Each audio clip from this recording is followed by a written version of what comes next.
morning friends, Assalamu alaikum, Habibis. It's a pleasure to be back with all of you.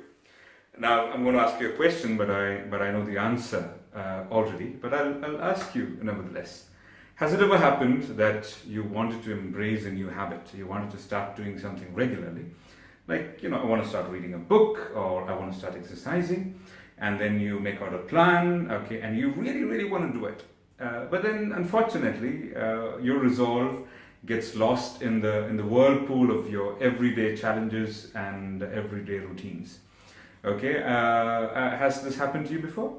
Well, I know for sure that it has happened, and this is one of the questions that we regularly get in our coaching sessions.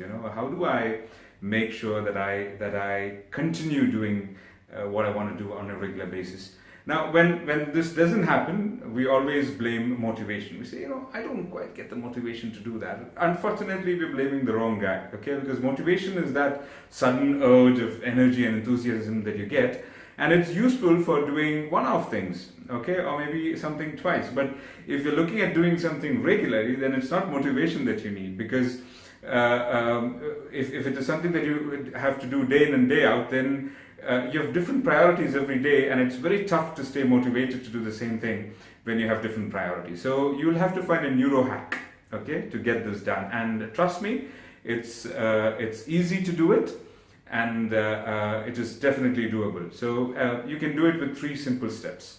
The first thing is decide what you have to do, and then break it down into the smallest possible chunk. Like if it's about reading a book, okay, then decide to read not 1 page every day, not half a page every day, just a small paragraph. Now, how tough is that, right? So you have to decide on a volume which you can do every single day, regardless of what's happening. Okay, if it's about exercising, decide to do 2 push-ups every day. Yeah.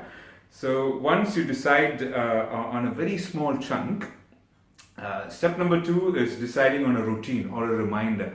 So you'll have to say, okay, I will do this every day immediately after dash. Okay, so it could be immediately after coming home from office, immediately after reaching office, or immediately after I settle down on bed to sleep, immediately after I finish my evening press. Okay, now this routine is extremely important because you need a reminder every day to do it.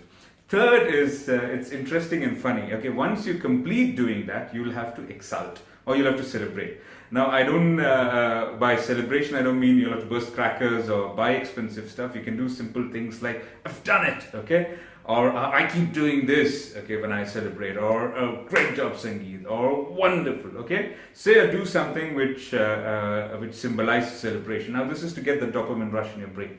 Now, this is what you have to do, okay? You have to do it for once, you have to do it the second day, the third day, the fourth day, and so on. Now, when you keep doing this, of course it's easy to do because it's a very small activity that you do consistently. Now, what happens is 2 things happen in your brain. One is, it's called self-efficacy. After a few days, your brain thinks, oh, I'm able to do this. Yeah, it's quite simple. So I am able to do this. Now, that's extremely important. And number 2, when you continuously do something, your self-image changes. What I mean by self-image is, now the brain thinks, oh, this guy really likes reading. That's why he's not giving up. He's continuously doing this.